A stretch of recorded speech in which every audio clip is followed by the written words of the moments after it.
Olá, boa noite, gente. Vamos para a nossa live hoje. Vamos falar sobre um assunto que é realmente muito importante nesse momento. Como é que a gente sobrevive numa pandemia sem ter tanto estresse? Como é que a gente alcança a serenidade nesse momento? O que a gente tem que identificar que está acontecendo com a gente para entender que talvez a gente tenha passado dos limites? Quando é que é o nosso limite? O que a gente tem que prestar atenção? Como é que o nosso corpo reage, a nossa mente? O que a gente pode identificar nesse momento que a gente está realmente passando dos limites? E é para conversar sobre isso que eu marquei essa live hoje com um psicanalista maravilhoso, Arnaldo Goldenberg, que tem uma trajetória incrível na psicanálise aqui no Rio de Janeiro e no Brasil. E ele vai conversar e vai nos dizer, vai nos fazer entender como é que a gente pensa, como é que a gente coloca a nossa mente para funcionar, como é que a gente lida com tantas emoções. Estou vendo que já estão entrando várias pessoas aqui. Olá, Arnaldo, tudo bem? Oi, Prazer Márcia, estar aqui tudo com bem? você. Tudo bom? Prazer estar aqui com você, obrigado. Obrigada, é mútuo o prazer. Arnaldo, eu estava falando aqui abrindo aqui a nossa live, que nesse momento, né, da pandemia, que a gente já atravessou um ano, já estamos entrando em outro ano, né? Uma das coisas mais difíceis que eu considero é a gente manter a serenidade, que é o nosso tema da live, né? Então eu gostaria que você falasse aí da sua experiência, o que você pode nos falar sobre essa questão de manter a serenidade durante esse momento. Ok. Em primeiro lugar, eu quero, de fato, te agradecer esse convite, Márcia, porque é um prazer poder estar aqui com você e com todos que estão aqui assistindo a gente para poder participar dessa reflexão num momento tão importante, né? Porque, tentando responder essa pergunta, que é dificílima, né? Como manter serenidade durante a pandemia? A gente tem mais ou menos 18 horas para conversar, é isso? E aí a gente vai ver. Mas, porque é um assunto delicado e é uma gama enorme de variáveis, né? Eu penso que talvez uma das coisas primeiras que a gente deveria tentar fazer era definir o que a gente está entendendo por serenidade. Ótimo. Porque pode ser definido de diversas maneiras diferentes, né? O senso comum diria que serenidade é uma sensação de conforto, né? Ou bem-estar diante de uma adversidade, ou não, né? Porque às vezes você não está diante de uma adversidade e ela é interna, mas isso já é uma outra conversa. Mas eu gostaria de definir para a nossa conversa, para a nossa reflexão, serenidade como preservar a capacidade de pensar, não perder a racionalidade para que seja possível utilizarmos os nossos recursos pessoais. Se nós definirmos serenidade aqui para a nossa conversa, né, como isso, não perder a capacidade de pensar, a gente precisa entender que, diante de uma pandemia como essa, que é um estímulo estressor muito forte, que ameaça o tempo todo a nossa integridade física e psíquica, né? E que o tempo todo nós estamos tentando lidar com isso, e aí as formas de lidar são infinitamente variáveis. Você tem desde a pessoa que diz, não está acontecendo nada de grave, eu sei que existe uma pandemia, mas a minha vida vai seguir normalmente, até aquela pessoa que fica trancada dentro de casa, chorando, tremendo, desesperada, querendo se colocar embaixo da cama. São dois polos, né, de uma gama infinita de possibilidades, na medida em que a subjetividade humana é infinita. E cada um age de uma forma diferente. Mas todos nós pagamos um preço. Era lá que eu queria chegar. Esse preço existe, né? Esse preço a gente paga independente de como a gente está encarando isso. Márcia, eu acho que a gente paga porque todos nós estamos vivos. E eu me lembrei de um grande amigo meu que disse uma vez para um paciente dele que ele pediu para eu medicar, e o paciente me contou, dizendo, eu sou um homem corajoso, eu sou muito corajoso, e eu disse ao meu analista que eu sou muito corajoso e que, curiosamente, eu não tenho nem medo da morte. E aí ele me respondeu, só não tem medo da morte quem já morreu. E ele tem razão, porque, de fato, em maior ou menor grau, todos nós reagimos a uma ameaça que pode acabar com a nossa integridade. E isso, obrigatoriamente, tem um preço. Então, a maneira de lidar com esse preço é que nós vamos precisar usar a nossa estrutura psíquica, a nossa capacidade de pensar para administrar melhor, né? A pessoa que entra no desespero ou a pessoa que nega, ela fica, muitas vezes, impossibilitada de pensar. A primeira coisa a ser feita é admitir, eu estou com medo, existe uma ameaça, e como eu vou lidar com isso? Agora, Arnaldo, muitas vezes as pessoas não se entendem, quer dizer, elas não acham que elas estão vivendo o problema, né? Elas não reconhecem que elas estão, primeiro, ou negando ou agindo de uma forma totalmente irracional, né? Como é que a pessoa pode começar a entender, não, eu acho que eu não estou agindo correto nessa situação com relação ao que eu estou, enfim, raciocinando? Como é que a pessoa pode perceber isso? Porque acho que o grande lance é perceber, não, peraí, saí da estrada. Estou na estrada meio errada, né? Você tem toda a razão nessa sua pergunta, porque essa talvez seja a tarefa mais difícil para um profissional de saúde. Seja ele um clínico, seja ele um cardiologista, seja ele um psicoterapeuta, não importa. Por quê? Porque um paciente que está sofrendo e não tem consciência daquilo que gera o seu sofrimento, ele vai procurar um profissional de saúde com uma queixa que muitas vezes não tem nenhuma relação com aquele sofrimento em si. Só para te dar um exemplo, uma ocasião eu recebi no meu consultório um sujeito muito interessante, 50 e poucos anos, e que me disse que ele me procurou porque ele tinha medo de elevador. Bem, e curiosamente ele era dono de uma fábrica de elevadores, altamente suspeito. Mas a primeira coisa que eu pensei é qual é o verdadeiro medo desse homem? Porque, obviamente, não era do elevador. Não era. Como aquela pessoa que vai a um clínico e o clínico me telefona e diz, Arnaldo, eu preciso da tua ajuda, porque eu recebi aqui um paciente que tem uma dor de estômago, eu investiguei, não tem absolutamente nada, depois ele sente uma taquicardia, e eu investiguei, não tem absolutamente nada, e aí depois ele me disse que estava sentindo uma dormência nas pernas, ele não tem absolutamente nada, eu vou mandar para você. E eu digo, bom, eu sou um especialista do nada. Quando a pessoa não tem nada, ela vai para o Arnaldo, né? Eu sou um especialista do nada. E aí é que é difícil. Porque esse nada é tudo, né, Arnaldo? Esse nada é tudo. E como é que a gente consegue fazer esta pessoa ter consciência de que todos esses sintomas... Claro que eu estou fazendo uma caricatura, reduzindo para a gente poder conversar. Mas como é que eu vou poder ajudar essa pessoa a se dar conta de que aquela taquicardia, aquela dor no estômago, aquele formigamento, aquela dormência, tem relação com aquele medo? Aquele medo que ele diz que nada tem a ver com o que ele está sentindo. É uma tarefa árdua, às vezes pode levar 1 ano, 2, 12 ou uma vida toda. Vai depender de cada um. Quer dizer, quando você fala isso, a gente entende que o nosso psiquismo cria realmente transtornos no nosso corpo, né? O nosso psiquismo, o medo... E aí eu queria te perguntar isso. O que você tem visto que mais abala o nosso equilíbrio emocional a ponto de produzir, entre aspas, doenças? É o medo?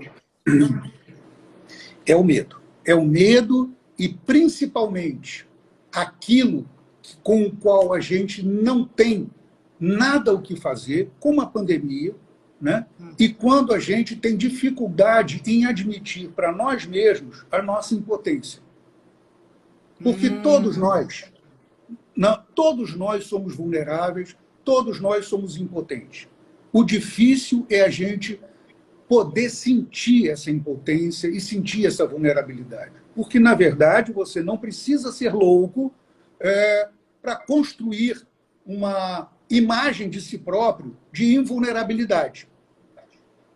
Aliás, os médicos são mestres em fazer isso. Médicos, né? Não Médico já acreditam que vão vai ficar entrar na doentes. faculdade. Exatamente.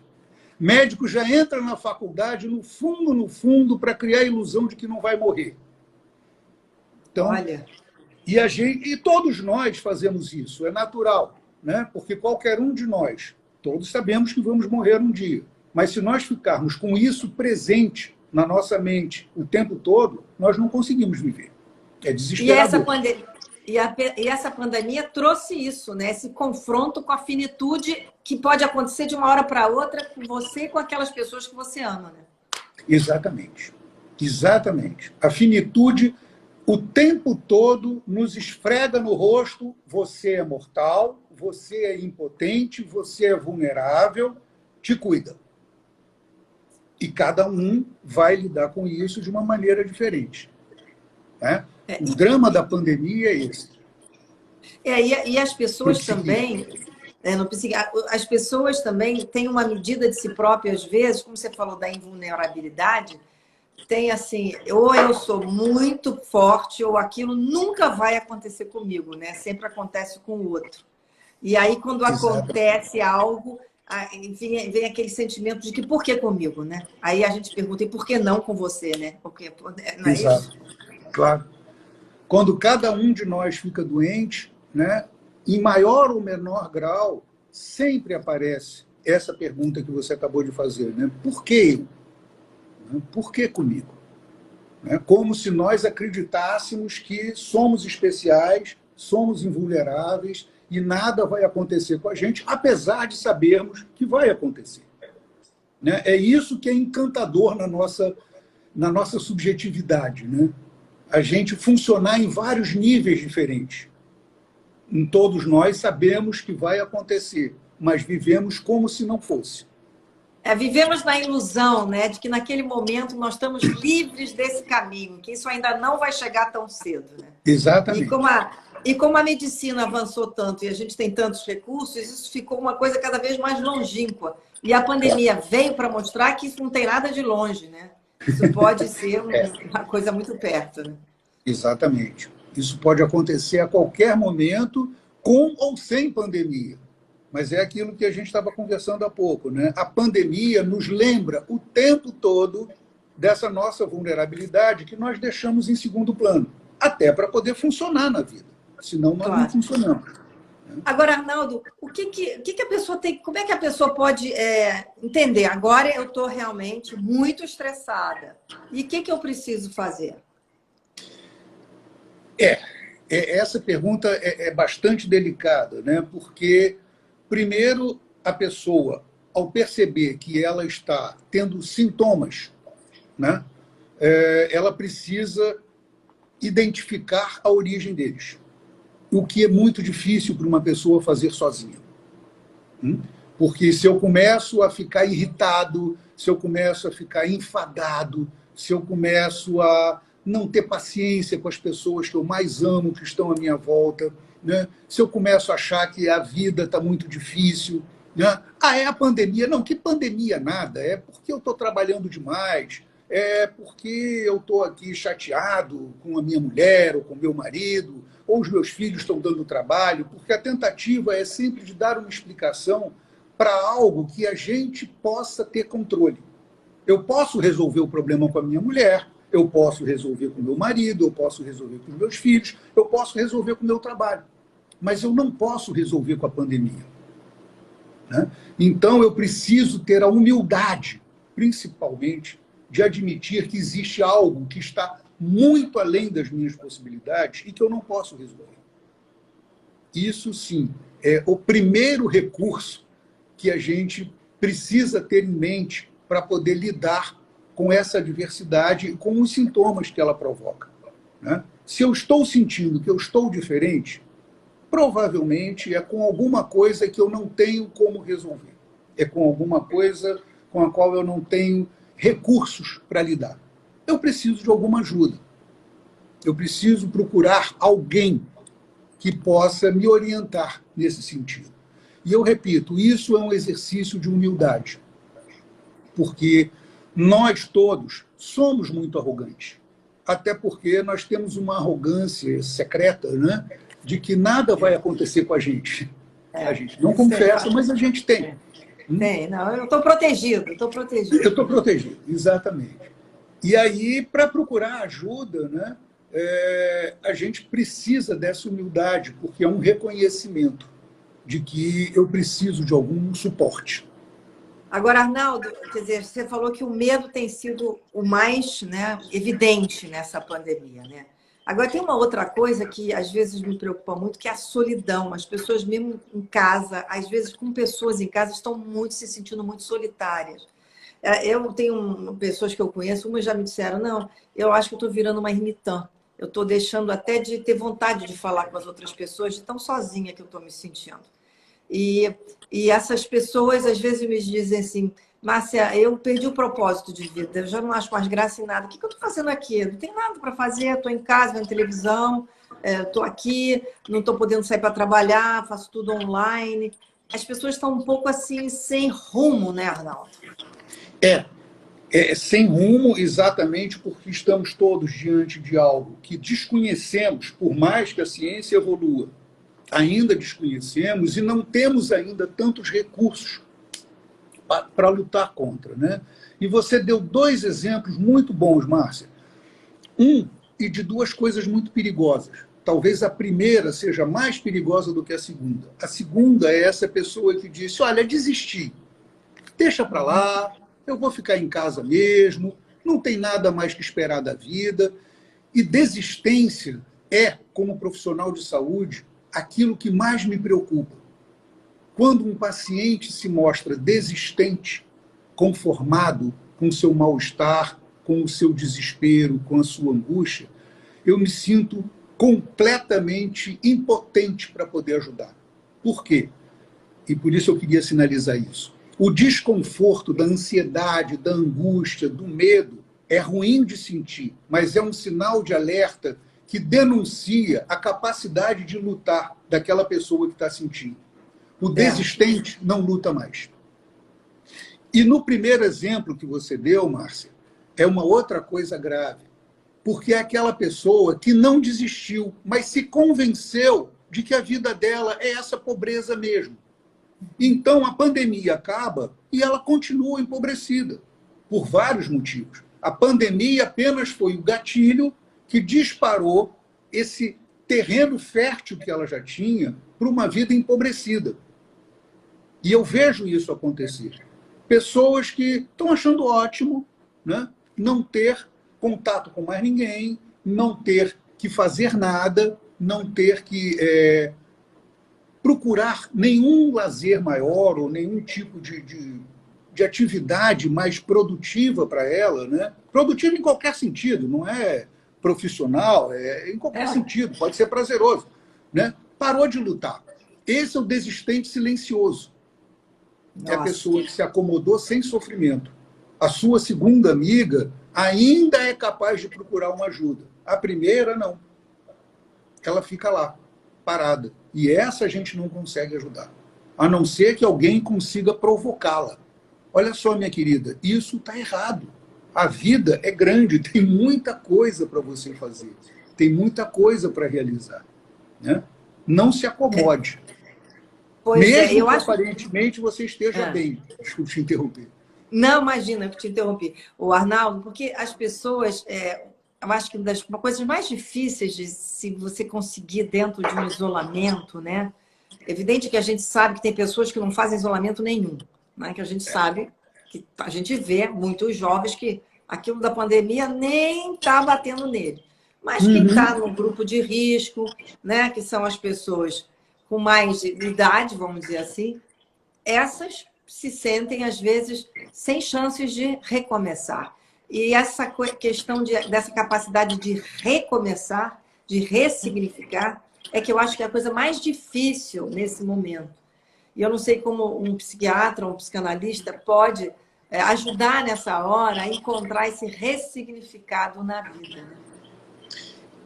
Eu acho que uma pessoa, principalmente como você citou, uma pessoa de mais idade, né, que sente que a sua vida está muito próxima do fim, né? Mas que está viva, está plenamente capaz de poder, enfim, ter uma vida produtiva, seja em que nível for, terminando aquilo que a impede de realizar, né? Ela precisa, sim, o que talvez um profissional possa dar a ela, respondendo a sua pergunta, só de um estímulo. Porque dificilmente uma pessoa que uma vida inteira enriquecida com aquilo que realizou, dificilmente uma pessoa fica estagnada, né, com mais idade. Ela precisa de um peteleco, ela precisa de um estímulo, ela precisa de alguma coisa que dê só um empurrãozinho. Aí ela vai, aí ela faz, na maioria das vezes, né? Difícil é aquela pessoa que sempre teve dificuldade, e aí eu acho que isso talvez responda àquela tua pergunta anterior, que eu falei do medo, mas principalmente as características anteriores da pessoa que ficam hiperpotencializadas numa situação de crise como a da pandemia, né? Claro, um obsessivo lava muito mais as mãos, né? Uma pessoa ansiosa fica muito mais ansiosa, uma pessoa passiva diante da vida diz, oba, eu vou ficar mais passiva diante da vida, e por aí vai. A pandemia faz isso, né? A pandemia, a guerra, ela exacerba características que a pessoa já tinha, né, se ela não tiver a capacidade de pensar. E aí vai ser só um aumento. Agora, Arnaldo, a gente está vivendo também essa angústia da vacina, né? Fica todo mundo esperando, com razão, porque a vacina é a única solução que a gente tem, né? A médio e a longo prazo. Exato. A curto seria maravilhoso, mas a gente ainda não está podendo ver essa realidade, né? E essa angústia também vem agregada a algumas pessoas, até aqui está a May McDonald perguntando, e o medo da vacina. As pessoas ainda têm medo da vacina, quando a vacina vai ser a única solução para que a gente possa sair dessa pandemia. Como é que a gente lida com isso, né? Com esse medo da vacina, vivendo angústia, porque todo mundo quer a vacina. Eu acho que a gente ficou com medo de água fria, não é? Gato escaldado tem medo de água fria. Apareceu algo totalmente desconhecido que deu o start no processo de medo de todos nós. E medo existe para nos protegermos também, né? A gente tem medo para se proteger daquilo que nos ameaça, né? Medo não é só ruim, medo é uma proteção.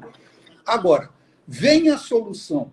E solução para quê? A solução para aquilo que veio me ameaçar e eu desconheço.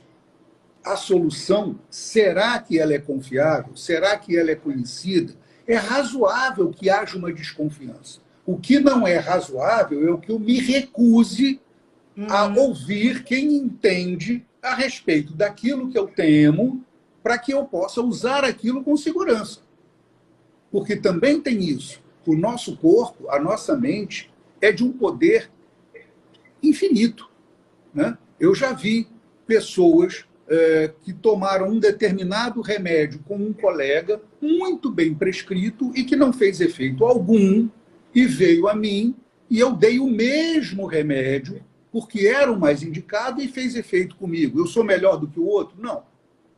Talvez a relação que a pessoa estabeleceu comigo deu a ela um conhecimento maior daquela situação e ela pôde usar mais tranquilamente, que é diferente da pessoa que diz, não vou tomar porque passei mal, ou vou passar mal. E com a vacina acontece o mesmo. Essa ameaça é tão grande, é tão poderosa, parou o mundo, Márcia. Parar o mundo não é para qualquer um, é para um coronavírus. E vem uma vacininha feita por um mortal qualquer que vai me salvar, tem coisa errada aí. Então é razoável que a pessoa pense isso. Mas vamos, de novo, ter a humildade para ouvir quem entende disso. Me explica. A explicação é razoável. Eu vou tomar a vacina. Claro, eu não, eu vou tomar qualquer vacina que aparecer. Eu também vou tomar a vacina. Mas eu estou falando daquele que reluta. Eu também. Nós aqui vamos tomar a vacina, né? Exato. Eu estou falando daquele que reluta. Claro. Já chegou, ela está aí. Né? Já tem E pessoas chega sendo em vacinadas. quantidade suficiente para que todo mundo possa ser Exato. vacinado, né? Que a O que a gente gente quer, né? precisa é de quantidade. De quantidade. Agora, Arnaldo, quer dizer, nesse momento, né, você deve estar atendendo muitas pessoas, é lógico, online, né, que ficou tudo online.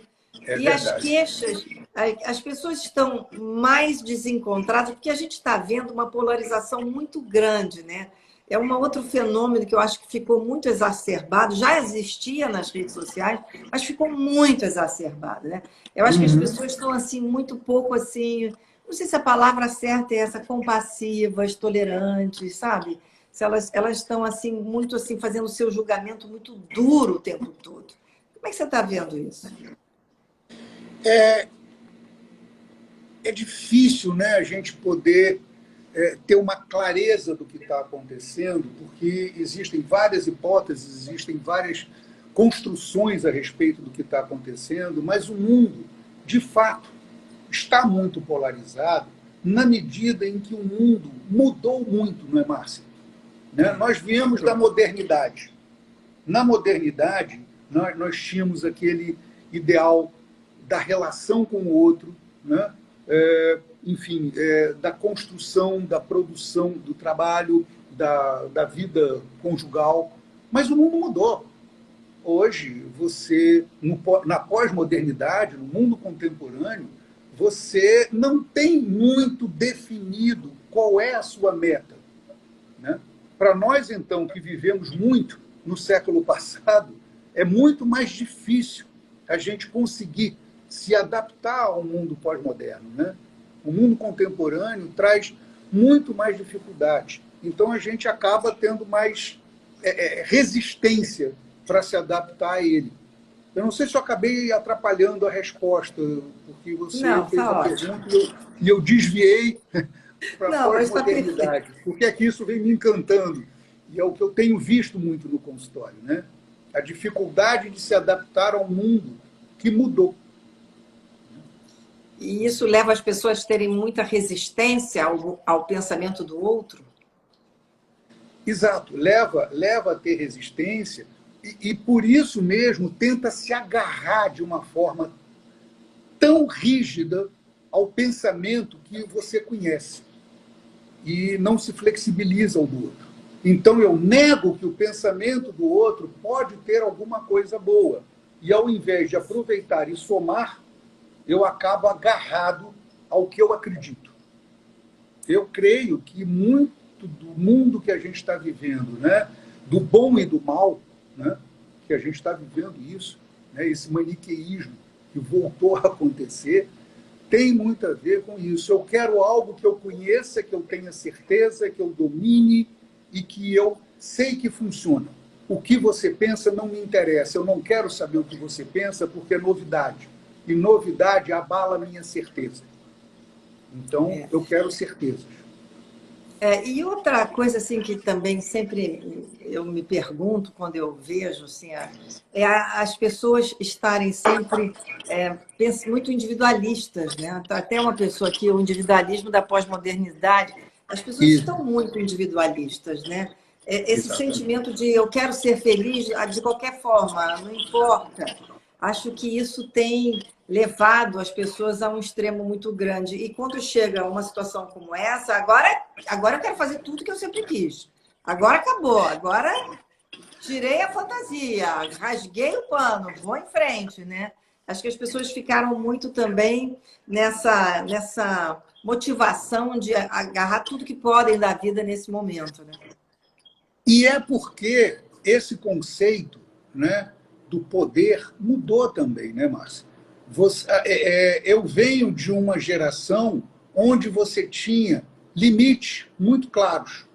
E hoje você não tem esses limites tão claros. Se você pensar na sexualidade, né, hoje tudo pode. Você não tem limite. Tudo é possível. E realmente tudo é possível. Você é homem, pode virar mulher, você é mulher, você pode virar homem, você pode ser homem, mulher e talvez alguma outra coisa que pode criar, e tudo faz sentido. Então, isso gera, né, essa sensação de que É muito pouco tempo de existência para poder fazer tudo que o mundo me permite hoje. E a gente vive numa sociedade hoje, Márcia, onde a tônica, né, no século passado, século XIX, século XX, a tônica era a repressão. E no século XXI, a tônica é o desempenho. Eu tenho que desempenhar. Quem não desempenha é que fica neurótico, né? Antigamente, não. Quem reprimia é que ficava neurótico. Hoje, quem não desempenha, sofre, fica mal. Eu sou um loser, eu perdi tudo, eu não consigo produzir como meu amigo produz. Não que ele não produza, mas é uma competição full time. E você pode produzir tudo, em qualquer área hoje em dia. A tecnologia permite isso. Aliás, Arnaldo, você tocou num ponto, né, da produtividade. A gente também está vendo que com a pandemia os negócios mudaram, né? E a forma de trabalhar, o home office veio para ficar, em alguns momentos, em algumas empresas vai ficar mesmo, outras vão ser híbridas, mas algumas profissões também vão ser extintas, né? Estão acabando com a tecnologia entrando e com esse novo mundo que se avizinha aí, né, de home office, tecnologia, o comércio e tal. Eu imagino que essa angústia também de mudar a minha forma de ganhar a minha vida, ou ter que criar uma nova profissão, um novo trabalho, que eu ainda não sei qual é, mas que eu preciso fazer para não ficar fora do mundo, deve estar trazendo também uma carga de angústia enorme para as pessoas, né? Claro, eu concordo plenamente com você, e principalmente para aquelas pessoas que já estavam bem estabelecidas na sua vida profissional. Só para corroborar o que você está dizendo, houve uma sessão clínica no Hospital Samaritano, feita pelo, você conheceu, o Ricardo Cruz, que infelizmente faleceu, aquele médico que a gente amava de paixão, e ele fez uma sessão clínica sobre a tecnologia na medicina, né? E um dos médicos que trabalha com tecnologia, ele mostrou a lista das especialidades médicas que tendem a desaparecer a médio prazo, em 5, 10 anos. Patologia, me surpreendeu até ele dizer dermatologia, porque o computador vai fazer muito melhor, né? Cardiologia, em parte a cirurgia, né? E eu vi os médicos ao meu lado incomodados, porque ele ia citando e eu via que as pessoas ficavam, com toda razão. Como é que um médico, aos 45, 50 anos de idade, no auge da carreira, né, vai parar de fazer aquilo que ele sempre fez? O que ele vai fazer adiante? Mas eu acredito que nós duvidamos muito da nossa competência criativa. A gente é muito criativo, Márcio. E a gente tem uma capacidade de adaptação, né? O humano tem uma resiliência que, de fato, permite que ele possa se utilizar dos seus recursos para poder se reinventar a todo momento. Ele não pode ser dominado pelo medo. Ele não pode perder a sua capacidade de pensar. Se o humano perde o pensar, ele não consegue mais realizar nada. Nem o prazer, nem o trabalho, absolutamente nada. Outro assunto também, Arnaldo, que eu acho que deve também deixar as pessoas assim angustiadas e pensativas é a questão do lazer, né? As pessoas ficaram na pandemia com seu lazer restrito. Algumas mudaram de vida, foram para morar em casas no campo, na praia, quem tinha essa oportunidade. Outras não, tiveram que ficar confinadas nos seus lugares, apartamentos, enfim, vilas e tudo. Então, eu acho que essa perda do prazer deve ter trazido um desencanto muito grande nas pessoas, né? E como lidar isso como uma família ou como uma pessoa só? Quer dizer, são desafios complicados para todos nós, né? É complicado e é difícil de superar, né? Porque uma pessoa que tem uma família ainda pode encontrar prazer na interação, no interrelacionamento. Mas uma pessoa sozinha, ela pode encontrar prazer em fazer um encontro virtual com um grande amigo. Mas até quando? Até onde? Né? E isso talvez gere muito medo também. Até onde eu vou suportar isso? Até onde eu sou capaz, apto, para ter recursos de tolerar isso?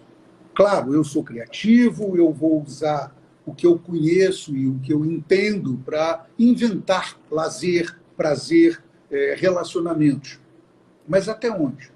Porque eu acho que a relação humana é uma fonte vital, primorosa e indispensável.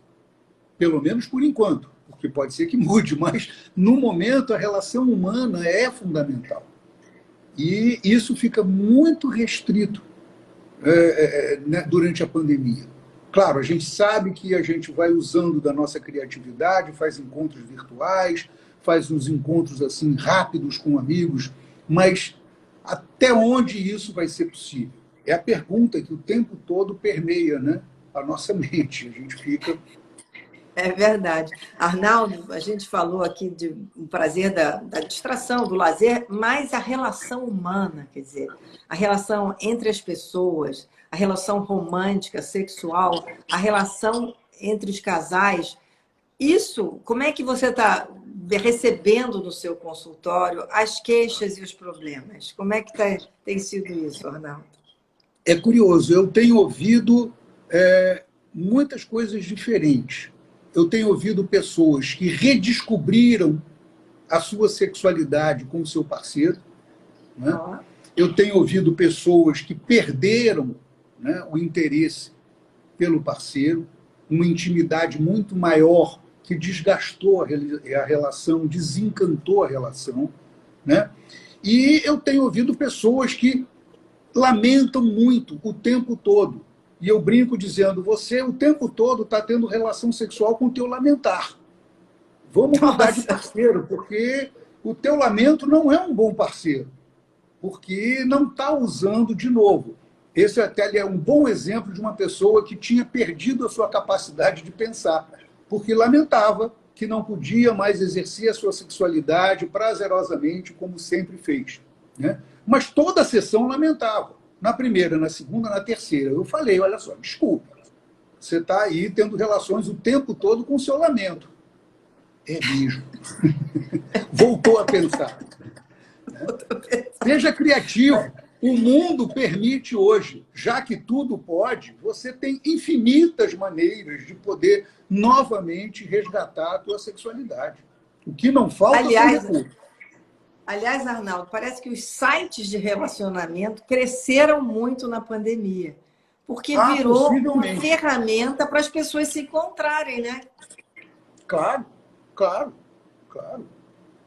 Possivelmente. Essa informação eu não tinha, assim, eu não tenho pacientes que comentem muito a respeito de sites de relacionamento, mas com certeza faz todo sentido. Faz todo sentido. E ainda bem que eles existem, porque eles permitem que você possa vivenciar o seu afeto, né, com muito mais plenitude, dentro das limitações que obrigatoriamente a gente está vivendo. Ô, Arnaldo, o que você assim, recomendaria? Assim, não assim, uma recomendação médica, mas assim, humana, para aquelas pessoas que estão nos assistindo e estão assim, puxa, mas eu não sei como é que eu vou fazer, o que eu posso fazer para melhorar aqui comigo, né? Você acha que as pessoas dizem, vai meditar, vai rezar, vai respirar fundo? O que você acha como prática assim, que ajude nesse dia a dia? Olha, Márcia, em primeiro lugar, eu vou repetir, um exercício de humildade, né? Vou fazer o que é o possível e não o que eu idealizei. Porque eu tenho que ter a humildade de saber que, neste momento, eu só posso fazer o que é possível e não o que eu quero, né? E tentar usufruir daquilo que é possível. E quando você diz, ok, então eu sou uma pessoa que humildemente busco o que pode me dar conforto, né?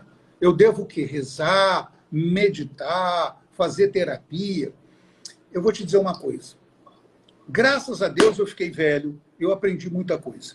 Quando eu me formei Adorei em medicina, essa, graças a Deus eu fiquei velho. É verdade, porque eu aprendi muita coisa. E uma das coisas que eu aprendi e que me fez rever muitos conceitos que eu tinha Eu fui fazer medicina para ser psicanalista. A psicanálise sempre me encantou, né? E, na época, para ser psicanalista era necessário ser médico. Depois eu me encantei pela farmacologia também, mas uma coisa não exclui a outra. E como médico, eu começo a receber muitas pessoas que estão em terapia, com as mais variadas formas de terapia. Então, eu recebo para medicar pessoas que estão em análise, pessoas que estão fazendo uma terapia comportamental, pessoas que estão fazendo uma terapia sistêmica, pessoas que estão fazendo uma terapia bioenergética. Todos os referenciais teóricos eu vejo e eu constato mudanças importantes, positivas.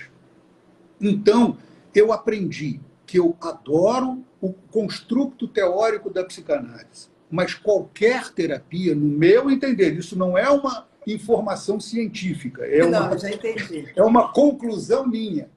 Qualquer referencial teórico num encontro produtivo, profissional e paciente, né, vai ser bom, vai trazer benefícios. E eu acho que qualquer atividade, como você mencionou, meditação, a fé religiosa, todo tipo de entrega onde você esteja com o outro, vai te trazer benefício. Eu sei que a meditação, claro, você está sozinho, né? Mas muitas vezes você tem até um orientador, e isso é muito bom. Hoje em dia tem Zoom para tudo, né, Arnaldo? Tem Zoom para tudo, Tem Zoom para tudo, né? Aí você poderia até me questionar, e será que a orientação virtual ou a orientação do computador vale? Parece que está valendo, né? Parece que está valendo. Talvez vá substituir até a minha especialidade, eu acho pouco provável. Não, mas o Zoom é feito por pessoas, né, Arnaldo? Não, tem o Zoom com pessoas, mas tem o do computador também, né? Não, esse é um assunto que eu acho fascinante, que é a inteligência artificial, né? Que essa é uma coisa que eu fico imaginando se as pessoas vão acabar se relacionando com a inteligência artificial como se fosse um outro ser humano, né?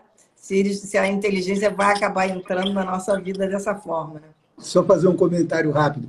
Aquilo que eu te falei daquela sessão de tecnologia, inteligência artificial na medicina, esse profissional que estava mostrando, né, as especialidades que vão acabar, ele falou, tem alguém aqui na plateia que seja psiquiatra? Eu levantei o dedo e ele disse, pois é, a sua especialidade não vai acabar tão cedo. O computador ainda não consegue chegar lá. Vai chegar, mas eu acho que vai demorar. Eu acho que vai dar. Eu acho que não vai dar, não, porque eu acho que o ser humano tem alguns conceitos, né, que eu não sei se uma máquina, mesmo de inteligência artificial, vai poder chegar, que são os sentimentos da compaixão, da solidariedade, do amor, né? Eu não sei se isso poderá ser equacionado numa inteligência artificial, né? Se bem que a ficção científica já bota tudo assim, como se certeza absoluta, né, Arnaldo? Pois é, eu não sei se vai ou não. Eu teria muita dificuldade em me adaptar a isso. Eu teria muita dificuldade. Mas eu hoje em dia não duvido de mais nada, né? Porque não dá para duvidar. Eu me lembro que eu fiquei muito impactado quando, há mais ou menos uns 15 anos atrás, eu assisti uma aula lá no hospital do Fundão, Hospital Universitário, de um profissional que foi falar sobre a inteligência artificial na medicina, né? E ele começou a dizer a respeito de um projeto de um chip que atuava no centro da dor e que eliminaria a anestesia. Inclusive, na época, ele disse que já existia, mas era inviável financeiramente, e começou a mostrar as vantagens disso, porque anestesia é o que dá problema na cirurgia, né? A capacidade respiratória, cardiológica, tudo é consequência problemática ou não da anestesia. Se você coloca um chip e não sente dor, você conversa com o seu cirurgião, ele tira o seu apêndice, fecha a sua barriga e você vai linda, maravilhosa para casa, sem nenhuma consequência da anestesia, né? Até aí é ótimo. Até que ele soltou a bomba. E estão tentando fazer um chip que bloqueie a dor psíquica. Você não tem ideia do que eu senti na hora. Como assim? Acabar com a angústia, acabar com a ansiedade, acabar com qualquer emoção humana, ele disse, a ideia é esta. Eu disse, meu Deus, se eu recebo alguém no meu consultório que diz, Arnaldo, eu perdi um filho, que eu acho que não existe dor mais terrível do que essa. Né? Eu preciso que você me prescreva o chip para eu não sentir mais a dor. Eu não vou conseguir. Eu não vou conseguir fazer essa medicina. Mas eu acho que sou eu. Talvez os médicos mais jovens tenham uma outra dimensão da emoção. Ô, Arnaldo, mas isso é uma coisa tão perigosa, né? Se você elimina o sentimento e a emoção do ser humano, você reduz ele a quê, né? Porque a gente tem, eu pelo menos entendo que toda dor, ela pode ser altamente construtiva para que você se refaça, Claro, né? E claro. você entenda, a partir das suas dores e experiências da vida, e se transforme em uma outra coisa, uma pessoa melhor, sempre, claro. Sem dúvida. E aí eu pergunto você como psiquiatra, uma pessoa que não tem sentimentos, ela não vira um psicopata? Ela vira um psicopata, ou mais grave do que um psicopata, ela se torna desumana naquilo que nós concebemos como humano e a sua subjetividade. Eu, pessoalmente, acho péssimo. Eu te disse, eu não conseguiria prescrever esse chip. E talvez ele vai existir. Né? Com certeza, diante que a gente vê. Mas eu não sei o que vai acontecer daqui a 10, 15 anos. Porque parece que a sociedade vem caminhando nessa direção. Aí, para mim, é ruim. Mas, como eu te disse, eu sou velho. Então, eu não sei se para aquelas pessoas que estão nascendo hoje, isso não vai ser bom. É diferente do que eu aprendi a valorizar. É diferente do que você aprendeu a achar importante. É diferente do que nós concebemos como humanidade. Mas eu tomo cuidado em dizer que é ruim. É ruim para mim. Mas eu não sei. Agora, esse é um dado bem assustador, né? Porque muito se a gente assustador. pensar que o ser humano não vai sofrer, se ele não vai sofrer, ele também não vai ter compaixão, ele não vai se identificar, ele não vai ter sinergia, não vai ter empatia, não vai ter vários sentimentos e emoções que compõem justamente o ser humano, né? É a desumanização do humano como nós o conhecemos. Vai ser outra coisa. Não sei se boa ou ruim, mas para mim, não sei se vai servir. Mas... Nossa, será um outro ser humano, né? Assim, vai ser assim um divisor de águas, se a gente pensar, né, Arnaldo? Mas se você pensar, nós estamos caminhando nessa direção, né? Nós estamos caminhando nessa direção. Aliás, tem uma pessoa aqui perguntando, e o crescimento espiritual, né? O crescimento espiritual para o ser humano também é importante, a gente acreditar nessa infinitude da alma. Eu não sei como é que a psiquiatria e a psicanálise você assim, lida com isso. É a tal coisa, né? Eu acho que são coisas que são difíceis de discutir, muito difíceis de discutir. Eu já tive uma vez uma pessoa que me procurou para terapia e ele é médico e ele disse, e eu sou espírita. E eu relutei muito em te procurar, Arnaldo, porque dizem que todo psicanalista não acredita em Deus. Eu disse a ele, olha, eu não duvido de nada. Eu aprendi a considerar que tudo é absolutamente possível. Ele disse, bom, de qualquer maneira, eu quero deixar claro, se eu sentir que a minha espiritualidade está incompatível, né, com o nosso trabalho, eu vou parar. Eu disse, claro, não vai fazer sentido, porque se eu sentir, né, que eu estou interferindo na tua espiritualidade, que não é a minha área e que eu não tenho o direito de me meter, eu vou te dizer, olha só, eu não sou a melhor pessoa para você. Eu não estou conseguindo me manter neutro. Porque isso exige um respeito infinito, né? Porque eu acho que a fé de alguém é alguma coisa assim que merece um respeito absoluto. Não pode ser maculada por nada.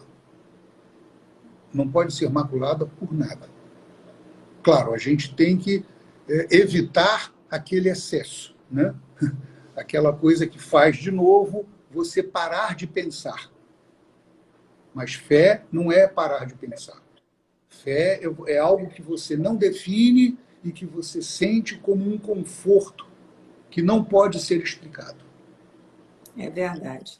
A fé é que muitas vezes é o que sustenta a pessoa, né? A fé é que Muitas vezes é. leva as pessoas a passarem um dia, acordarem e irem em frente, né? Mas aí eu vou te dizer uma coisa. É porque é importante que a gente possa definir também em que você tem fé. Porque nós estamos habituados a pensar que fé sempre é num Deus, né? Numa religiosidade. E não obrigatoriamente. Porque uma vez a minha mulher estava numa situação muito extrema e a pessoa que estava colocando ela nessa situação disse: é porque você não tem fé. Ela disse: eu tenho sim. Eu tenho fé. Eu tenho fé no outro. Eu tenho fé na relação com o humano. Eu tenho fé nas pessoas. Aí o outro parou de pressioná-la e disse: ok, está tudo bem. Eu acho que a fé também. E a fé exige respeito, né? A gente tem que respeitar a fé de cada um, né? Sem dúvida. Olha, Sem dúvida. Arnaldo, eu achei que a nossa live foi maravilhosa. Que bom, Você adorei falou também. muitíssimo bem. Eu acho que foi assim um momento assim de reflexão e de entendimento, de busca, né, de ajuda para que as pessoas possam se entender mais, né? Aqui eu fico feliz de poder trazer pessoas como você que fazem essa análise e conseguem nos dar assim um caminho, né, de reflexão e de ajuda para que a gente passe esse momento tão difícil que está sendo da pandemia. Então, É eu quero te verdade. agradecer muito. Eu te agradeço muito, de novo, ter me convidado para isso. Você me chamou para falar de coisas que eu adoro pensar. E eu só queria te dizer, eu acho que eu não me proponho a dar um caminho ou apontar um caminho. Eu me proponho a andar junto, porque eu aprendo muito com os meus pacientes, né? E eu caminho junto com eles. E nós dois, vamos sempre fazendo mudanças de percurso, né? Os ajustes, dependendo do que a situação vai nos impondo. Olha, Arnaldo, você tem essa humildade que só os mestres têm. Então, é verdade. A humildade é que Muito nos faz obrigado. caminhar com os outros, né? A gente tem que ter Muito essa obrigado. humildade também, não só no reconhecimento dos problemas, mas também no reconhecimento do caminho. Obrigada Muito por ser obrigado, comigo. Márcia. Foi um Muito obrigado. prazer. Foi um prazer. Obrigado. Boa noite. Boa noite. Tchau. Gente, foi o máximo, né? Eu realmente achei o Arnaldo Goldenberg maravilhoso. Espero que vocês tenham aproveitado bastante. E, enfim, quem não pôde assistir desde o princípio, está lá no GTV e vai depois também no meu canal do YouTube. Então, agradeço a todos vocês que estão aqui comigo. Quero dizer que teremos uma outra live muito bacana na sexta-feira que vem. E aí eu estou esperando vocês sempre aqui. Uma boa noite para todos e um beijo carinhoso.